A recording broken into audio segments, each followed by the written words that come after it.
Hey everyone, it's Steven from Tostemac, and as you can see, my mom's here again, Miss Ellen. Hi.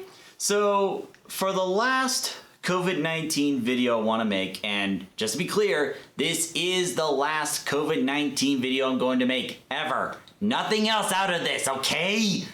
Don't count on it. Really, Mom? I don't know, maybe I'll do an aftermath once this pandemic's over eventually. Gotcha.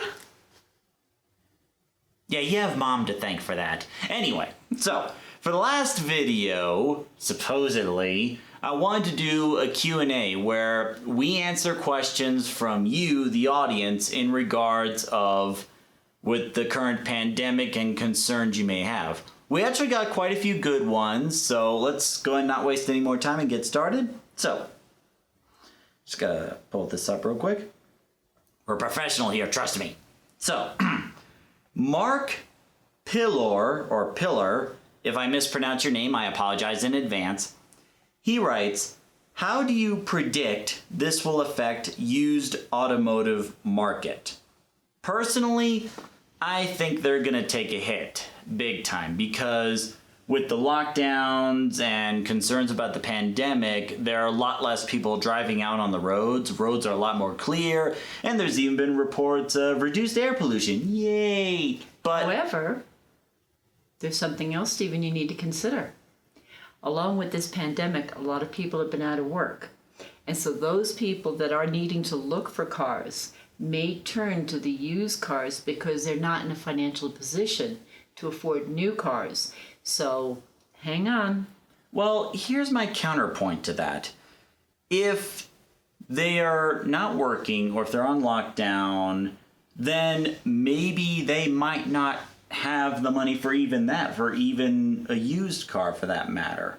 Like they may want to save up on money as much as they can, try to get some unemployment money in, and so with that in mind, I don't think that automotive cars are going to sell well right now, either new or used. But when the sales do happen, my suspicion is it'll probably be starting with the used cars first. But again, we're not experts. We're just giving you our opinions here. Yeah, pretty much. So, Hope that helps, Mark. yep. Thanks for the question. Our next one comes from Miguel Angel Otero Jimenez. Again, if I mispronounce your name, I apologize.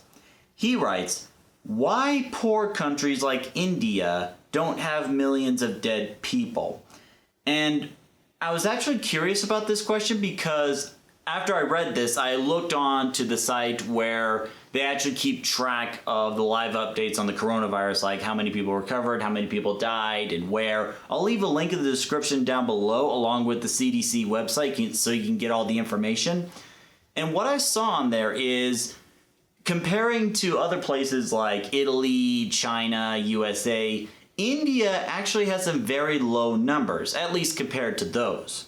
So I started to wonder why, and I did a bit more research into the matter, and it seems that India was a lot more strict with the lockdown. Like the entire place of India had been on lockdown. They were a bit more strict on that. So I think it was a result of that stricter lockdown that they have fewer results.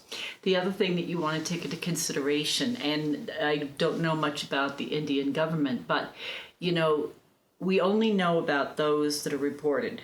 We do not know about the ones that are not reported. Because the coronavirus is just that, a virus.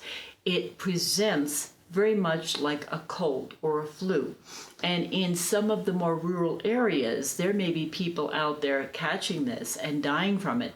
But again, they're old and it looks like they just had a cold. So, you know, it's very hard, and this is any country, to say that you've got the exact number because depending upon where you are, and as Stephen did bring up, the early lockdown, the solid lockdown definitely does help in the situation. But the other, or the flip side of that coin is, how is the reporting? And, you know, I just read something on Russia that their numbers are low because the same thing. They've got a militaristic lockdown going down. But what is the reporting like? We don't know, and that's not against any of the governments. That's just saying in the areas where people live in rural areas, perhaps those numbers are not being captured. Yeah, we're basically just saying that the possibilities out there, I mean, if it really is that low, great, but there's always that possibility that there may be some people unaccounted for. So, thanks for the question. Now for the third one, as soon as I can get my phone back up and running again, there we go, is from C.G. Beckham. He writes, I know we're told to wear do-it-yourself masks, but I've seen charts that show cloth masks do nothing to protect against viruses. Curious to know why we're pushed to wear them if they're not effective. Wouldn't it cause more harm considering people might be less vigilant as they assume they're protected? And this person actually provided a chart, which I'll display right now, in terms of like how effective different masks are. Now, for my simple answer, I'm just going to say that it may be because of the idea of something's better than nothing. Because if you think about it, early on, people were buying face masks left and right. Even at the Home Depot where I work at, it got so bad we had to not only put a limit on how many people can buy how many masks, or rather just how many people can buy a certain number of masks, but a lot of them actually had to be called back to go to hospitals that need them a lot more. So with that in mind, it was very difficult to get masks for everybody. So a lot of people had to resort to making your own mask, which Mom made a lot of. One of them I actually use. So I'm going to take point on this one. And I'm sorry, who was it that asked us this question? It was C.G. Beckham.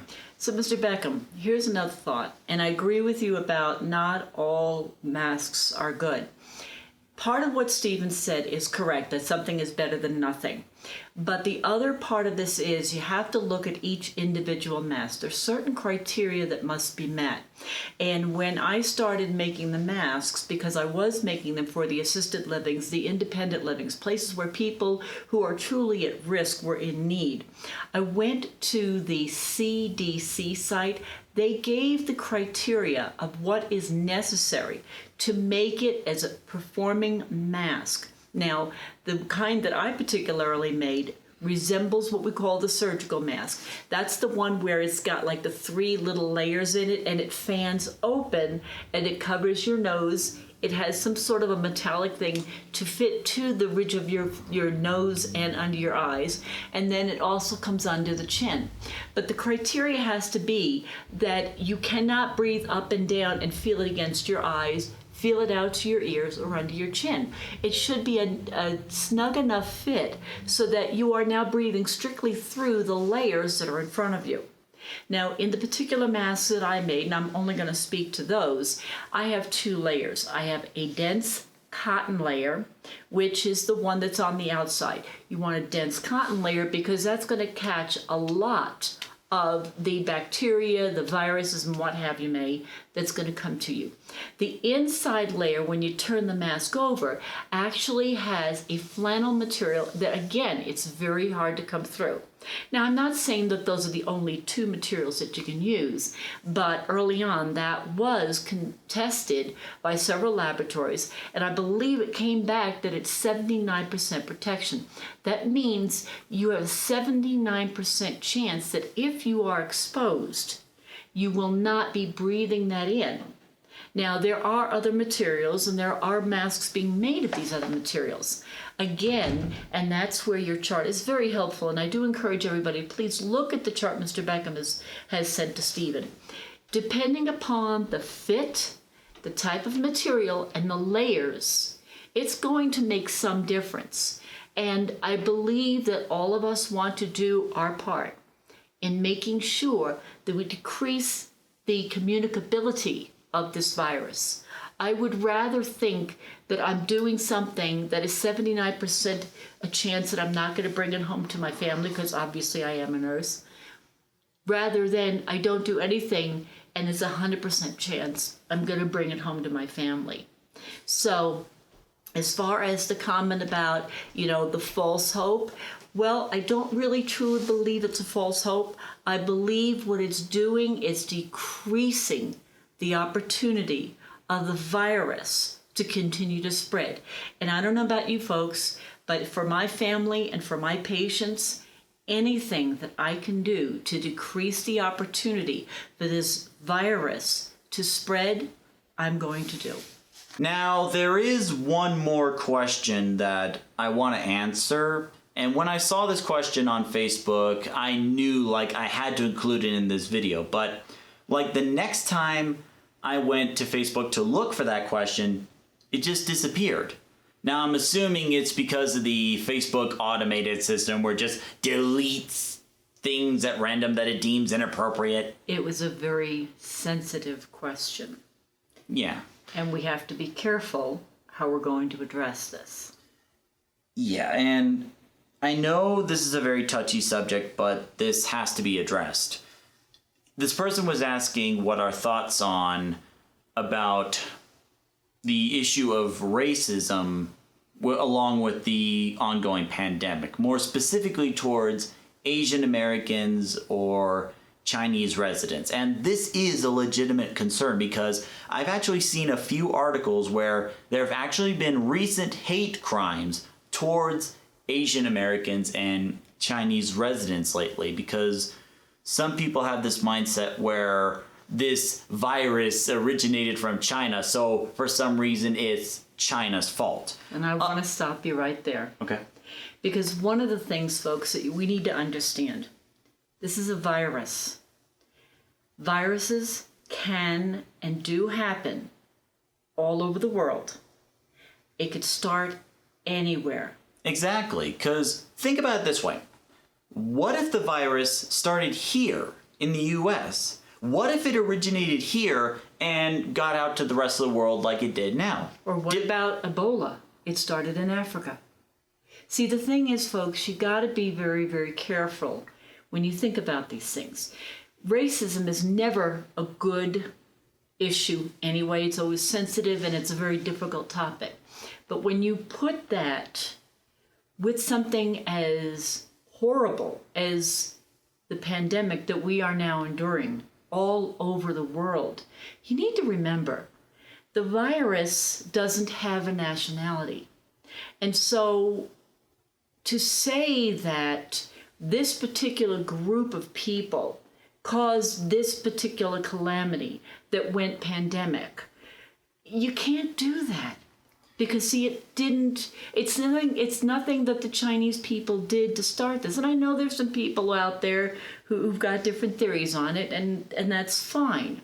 But the reality is, from a medical point of view, it's a virus that can happen anywhere.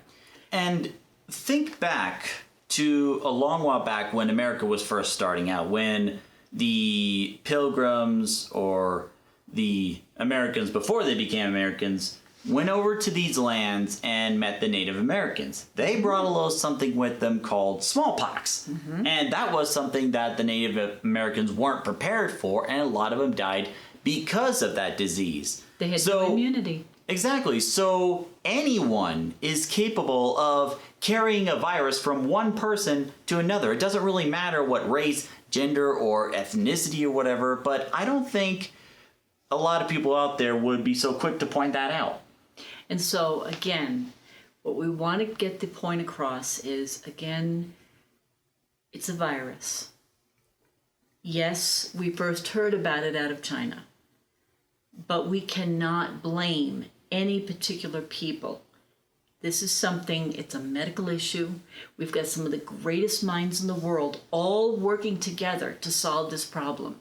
And hopefully, they're going to come up with something that gives us an immunity. The American Indians, when the Pilgrims arrived, had no immunity to smallpox. Eventually, that has now been conquered. The corona or the COVID-19 virus right now, we around the world have no immunity to this. But as I said earlier, we've got some fantastic minds all doing research and concentrating. And I'm confident that somehow, somewhere, someone will come up with something to help us to build our immunity. so that the next time something like this happens, we'll be ready for it. And just another point to remember is just be nice to one another. I mean, just because someone has a certain ethnicity, that doesn't really give you the right to be mean to that person. If some people are mad at the governments, okay, I can sort of understand that, but if you're getting angry at people who had nothing to do with the issue just because they have a similar ethnicity, that's not right. They're completely innocent and they had nothing to do with it whatsoever. And you got to remember something, guys. This isn't about me. It's about we. It's about all of us. We all must do our part. We all must participate. And most importantly, please wash your hands. It's kind of funny how that's something we've always should have been doing. It's just a lot more relevant now. But so that's all the questions we have for the COVID-19 Q&A video. But if you have any more questions or concerns, please let us know in the comments section below and we'll answer it to the best of our ability. So that's pretty much it. No more COVID-19 videos from me, supposedly. Don't count on it. I just want to get things back on track to normal, okay? Can you really blame me? Actually, I can agree with you. I look forward to the day when the next video we do is something much more pleasant than what we're going through right now. Remember, wash your hands, wear your masks, Keep social distancing. 6 feet apart. And again, it's about all of us, not just one of us. So, thank you very much for watching. Stay safe out there, and until the next video, see you later.